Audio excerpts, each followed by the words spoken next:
ایک مومن آدمی کو اللہ تعالیٰ اپنے قریب بلا کر اس پر اپنا دامن رحمت ڈال دیں گے اور سوال کریں گے تو نے فلاں گناہ کیا تھا، تو نے فلاں گناہ کیا تھا؟ مومن عرض کرے گا ہاں یا اللہ کیا تھا۔ اللہ تعالیٰ اس کے ایک ایک گناہ کے بارے میں سوال کریں گے اور وہ اقرار کرتا چلا جائے گا اور سوچے گا کہ اب تو وہ ضرور ہلاک ہو جائے گا۔ آخر میں اللہ تعالیٰ ارشاد فرمائیں گے میں نے تیرے گناہوں پر دنیا میں بھی پردہ ڈالا ہوا تھا اور آج بھی پردہ ڈال رہا ہوں، اور اسے جنت میں بھیج دیا جائے گا۔ افراد کے علاوہ انبیاء اور رسل کی تکذیب کرنے والی اقوام سے بھی سوال و جواب ہوں گے۔ قوم نوح سے سوال ہوگا تم نے پیغمبر کی تکذیب کیوں کی؟ اور وہ حضرت نوح علیہ السلام اور ان کی دعوت کا انکار کریں گے۔ اللہ تعالیٰ حضرت نوح علیہ السلام سے فرمائیں گے نوح اپنے حق میں گواہی لاؤ۔ حضرت نوح علیہ السلام عرض کریں گے میری گواہی امت محمدیہ ہے۔ چنانچہ امت محمدیہ کے علماء، اولیاء اور صلحاء حاضر کیے جائیں گے اور وہ گواہی دیں گے کہ ہاں نوح پیغمبر بنا کر بھیجے گئے تھے اور انہوں نے 950 سال تک حق رسالت ادا کیا۔ قوم نوح کہے گی تم تو ہمارے زمانے میں موجود ہی نہیں تھے، تم یہ گواہی کیسے دے رہے ہو؟ اس پر رسول اکرم صلی اللہ علیہ وآلہ وسلم کو لایا جائے گا اور وہ اپنی امت کی صداقت کی گواہی دیں گے کہ میری امت نے قرآن مجید کی روح سے بالکل سچی گواہی دی ہے۔ رسول اکرم صلی اللہ علیہ وآلہ وسلم کی اس گواہی کے بعد قوم نوح لاجواب ہو جائے گی اور مجرم قرار پا کر جہنم میں ڈال دی جائے گی۔ ایسا ہی معاملہ قوم ہود، قوم صالح، قوم شعیب، قوم لوط اور دوسرے انبیاء کی اقوام کے ساتھ ہوگا۔ جرم ثابت ہونے کے بعد کافر بارگاہ الہی میں درخواست کریں گے اے ہمارے رب، ہم نے سب کچھ دیکھ اور سن لیا، بس ایک دفعہ ہمیں دنیا میں واپس بھیج دے، ہم ضرور نیک عمل کریں گے۔ ارشاد ہوگا یہ ممکن نہیں، اب تو تمہیں اپنے کرتوتوں کا ہمیشہ ہمیشہ کے لیے مزہ چکھنا ہوگا۔ کفار دوسری درخواست یہ کریں گے یا اللہ ہماری گمراہی کے ذمہ دار ہمارے پیشوا اور لیڈر ہیں، انہیں ہماری نسبت دوہرا عذاب دیا جائے۔ ارشاد ہوگا تمہارا یہ عذر بھی قابل سماعت نہیں، گمراہ ہونے والوں کو گمراہ ہونے کا عذاب دیا جائے گا اور گمراہ کرنے والوں کو گمراہ کرنے کا عذاب دیا جائے گا۔ اپنی اپنی جگہ تم دونوں ہی مجرم ہو، دونوں کو اپنے اپنے کیے کی سزا ملے گی۔ حشر میں اس قسم کے سوال و جواب کے علاوہ دیگر اعمال کا حساب کتاب بھی ہوگا۔ حقوق اللہ میں سے نماز کا حساب سب سے پہلے ہوگا۔ جو آدمی نماز کے حساب میں کامیاب رہا انشاءاللہ باقی اعمال میں بھی کامیاب رہے گا، اور جو نماز کے حساب میں ناکام رہا وہ باقی اعمال میں بھی ناکام رہے گا۔ ارشاد نبوی صلی اللہ علیہ وآلہ وسلم ہے نماز جنت کی کنجی ہے۔ حقوق العباد میں سے سب سے پہلے قتل کا حساب لیا جائے گا، اس کے بعد دوسرے اعمال کا۔ مقتول کو قاتل سے، مظلوم کو ظالم سے، مجبور کو جابر سے، محکوم کو حاکم سے اس کا حق دلوایا جائے گا۔ اللہ تعالیٰ فرمائے گا میں بادشاہ ہوں اور حقوق دلوانے والا ہوں، آج کوئی جہنمی اس وقت تک جہنم میں نہیں جا سکتا جب تک کسی جنتی کو اس کا حق نہ دلوا دوں، اور کوئی جنتی اس وقت تک جنت میں نہیں جا سکتا جب تک کسی جہنمی کو اس کا حق نہ دلوا دوں۔ چھوٹے سے چھوٹے ظلم اور معمولی سے معمولی زیادتی کا حق بھی اللہ تعالیٰ حقدار کو دلوا کر چھوڑیں گے۔ اگر کسی نے پیلو کی ٹہنی کے برابر کسی کا حق غصب کیا ہوگا یا کسی کی بے عزتی کی ہوگی تو اللہ تعالیٰ اس کا بدلہ بھی دلوائیں گے۔ اگر کسی نے کسی جانور پر ظلم کیا اور زیادتی کی ہوگی تو اس جانور کا بدلہ بھی اللہ تعالیٰ لے کے چھوڑیں گے۔ حتیٰ کہ اگر کسی جانور نے کسی جانور پر ظلم کیا ہوگا تو ان جانوروں کو بھی ایک دوسرے سے حقوق دلوانے کے لیے زندہ کیا جائے گا اور مظلوم جانور کو ظالم جانور سے بدلہ دلوایا جائے گا، اس کے بعد انہیں دوبارہ مرنے کا حکم دیا جائے گا۔ بدلہ یا حقوق کی ادائیگی نیکیوں کے ساتھ ہوگی۔ ظالم نے مظلوم پر جتنا ظلم کیا ہوگا اس کے برابر اس کی نیکیاں لے کر مظلوم کو دی جائیں گی۔ اگر ظالم کے نامہ اعمال میں نیکیاں نہیں ہوں گی تو پھر مظلوم کے گناہ ظالم کے سر پر ڈال دیے جائیں گے۔ حقوق لینے اور دینے کے بعد تمام انسانوں کے نامہ اعمال اپنی آخری شکل میں وزن ہونے کے لیے تیار ہو جائیں گے اور اتمام حجت کے لیے میزان قائم کیا جائے گا۔ میزان میں جن لوگوں کی نیکیوں کا پلڑا بھاری ہوگا وہ کامیاب قرار پائیں گے اور جنت میں جائیں گے، اور جن کی برائیوں کے پلڑے بھاری ہوں گے وہ جہنم میں جائیں گے۔ بعض لوگوں کے میزان میں ایک نیکی کی زیادتی یا ایک نیکی کی کمی ان کے جنتی یا جہنمی ہونے کا فیصلہ کر دے گی، اور کہا جاتا ہے کہ ہر شخص کے اعمال تلنے پر ایک فرشتہ اعلان کرے گا کہ فلاں ابن فلاں کامیاب ہوا یا فلاں ابن فلاں ناکام ہوا۔ لوگوں کے نامہ اعمال کا وزن ان کے ایمان اور عقیدہ کے مطابق ہوگا۔ کفار، مشرکین، مرتدین اور منافقین کے ڈھیروں نیک اعمال کا وزن ذرہ برابر نہیں ہوگا، جبکہ ایک مومن آدمی کے نامہ اعمال میں 99 گناہوں سے بھرے ہوئے رجسٹر ہوں گے۔ اللہ تعالیٰ کے سوالوں کے جواب میں وہ اپنے گناہوں کا اعتراف کرے گا۔ اللہ تعالیٰ فرمائیں گے اس کے اعمال میزان میں تولے جائیں، نیکیوں کے پلڑے میں ایک چھوٹا سا کاغذ رکھ دیا جائے گا جس پر کلمہ توحید لکھا ہوگا۔ وہی کلمہ توحید اس کے گناہوں سے بھرے 99 رجسٹروں پر بھاری ہو جائے گا اور وہ جنت میں چلا جائے گا۔ میزان ان 3 جگہوں میں سے ایک ہے جس کے بارے میں اللہ تعالیٰ کے رسول امام الانبیاء جناب محمد الرسول اللہ صلی اللہ علیہ وآلہ وسلم نے ارشاد فرمایا کہ وہاں کوئی آدمی کسی دوسرے آدمی کو یاد نہیں کرے گا، نہ اس کی مدد کرے گا، نہ اس کے کام آئے گا۔ اگر کسی آدمی کی ایک نیکی میزان میں کم ہو گئی تو سارے میدان حشر میں کوئی بھی اسے ایک نیکی دینے کے لیے تیار نہیں ہوگا، نہ بیٹا، نہ بیٹی، نہ بیوی، نہ کوئی دوست، نہ کوئی پیر و مرشد، نہ کوئی رشتہ دار، بلکہ سب ایک دوسرے سے دور بھاگیں گے۔ سب سے آخری اور مشکل ترین مرحلہ صراط کا ہوگا۔ ہر آدمی کو پل صراط سے ہی گزر کر جنت میں جانا ہوگا۔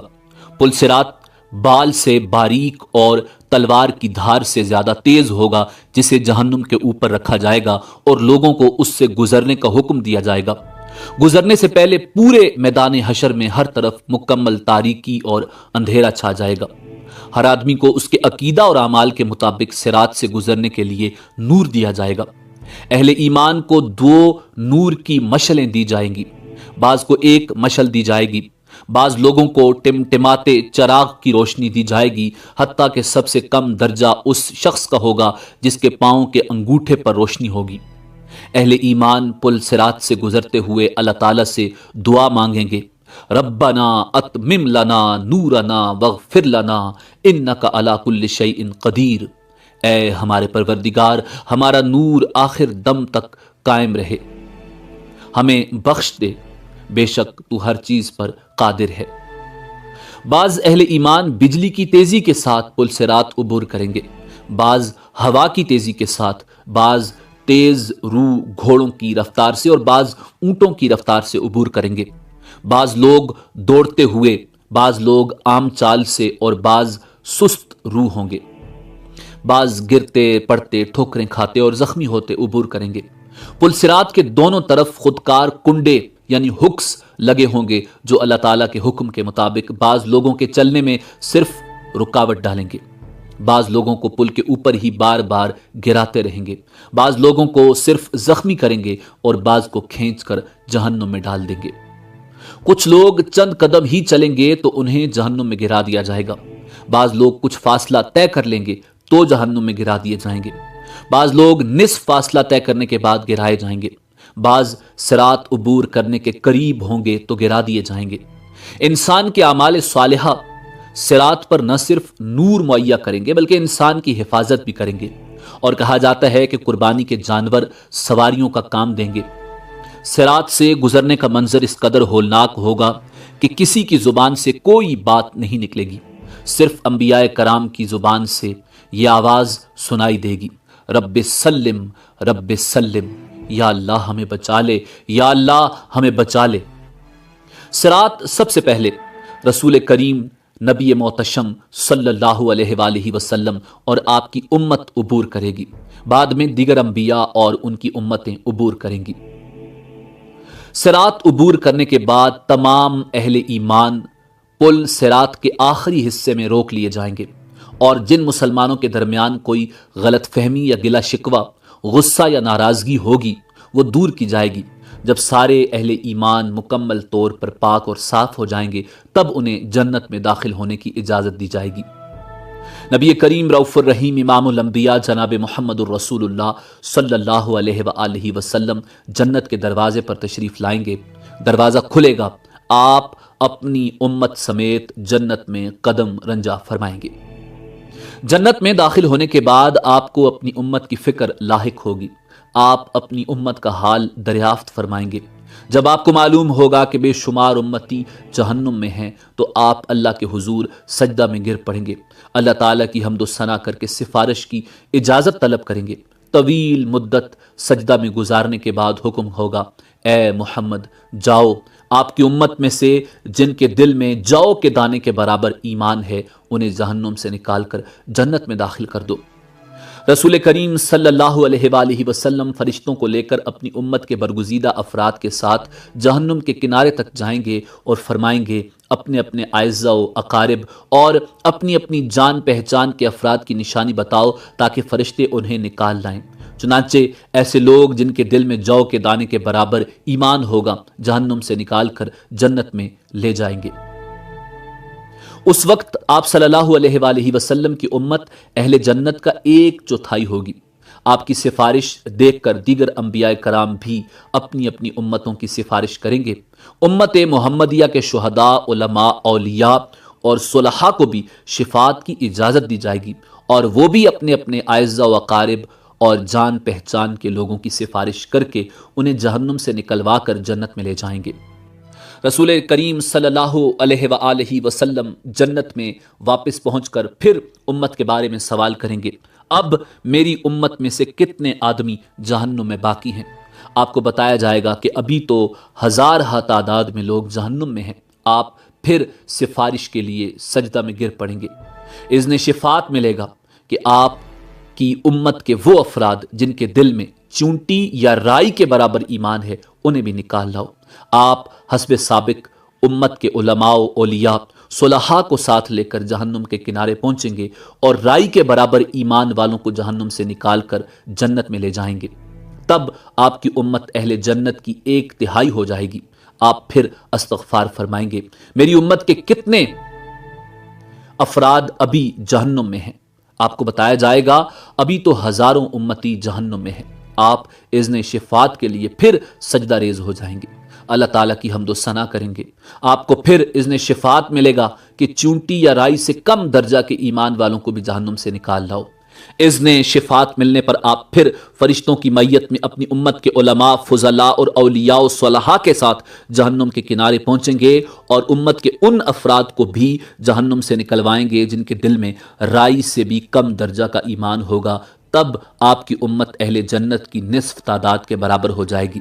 چوتھی مرتبہ پھر رسول اکرم صلی اللہ علیہ وآلہ وسلم ان لوگوں کے لیے اذن شفاعت طلب کریں گے جنہوں نے ساری زندگی میں صرف ایک بار لا الہ الا اللہ پڑھا ہوگا۔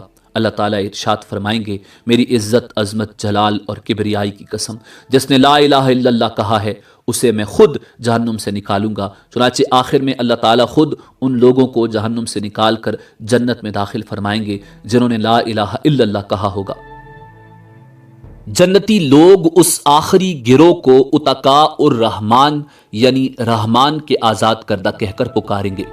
شفاعت کا سلسلہ جب مکمل ہو جائے گا اور تمام اہل جنت جنت میں داخل ہو جائیں گے، تب اہل جنت میں اپنی اولادوں اور عزیز و اقارب سے ملنے کا تجسس پیدا ہوگا اور وہ ان کے ملنے اور انہیں دیکھنے کی خواہش کا اظہار کریں گے۔ ارشاد باری تعالیٰ ہوگا کہ اولادوں کو ان کے والدین کے ساتھ ملا دیا جائے۔ چنانچہ تمام اہل جنت کے اہل و عیال کو ایک جگہ اکٹھا کر دیا جائے گا۔ اہل جنت کے جنت میں آباد ہو جانے کے بعد اور اہل جہنم کے جہنم میں پہنچنے کے بعد سب کو آواز دی جائے گی، اے اہل جنت جنت کے کنارے پر آ جاؤ، اے اہل جہنم جہنم کے کنارے پر آ جاؤ۔ دونوں فریق جب کناروں پر پہنچیں گے، ایک سفید مینڈا لایا جائے گا جس کے بارے میں سوال کیا جائے گا، اے اہل جنت، اے اہل جہنم، بتاؤ یہ کون ہے؟ کہیں گے یا اللہ یہ موت ہے۔ اس کے بعد اللہ تعالیٰ اس مینڈے کو ذبح کرنے کا حکم دیں گے۔ مینڈے کو ذبح کرنے کے بعد اعلان کر دیا جائے گا، اے جنت والو، تمہارے لیے ہمیشہ ہمیشہ کے لیے جنت ہے، تمہیں کبھی موت نہیں آئے گی، اور اے جہنم والو، تمہارے لیے ہمیشہ ہمیشہ کی جہنم ہے، تمہیں بھی کبھی موت نہیں آئے گی۔ یہ سن کر جنتی لوگ اس قدر خوش ہوں گے کہ اگر خوشی سے مرنا ممکن ہوتا تو جنتی لوگ خوشی سے مر جاتے۔ جہنمی یہ اعلان سن کر اس قدر مغموم ہوں گے کہ اگر غم سے مرنا ممکن ہوتا تو جہنمی لوگ غم سے مر جاتے۔ آخرت کے شدید مصائب و آلام کے مقابلے میں دنیا کے مصائب و آلام نہ صرف عارضی بلکہ بہت ہی کم تر درجے کے ہیں۔ آخرت کی لازوال اور ابدی نعمتوں کے مقابلے میں دنیا کی نعمتیں بالکل عارضی اور کم تر درجے کی ہیں۔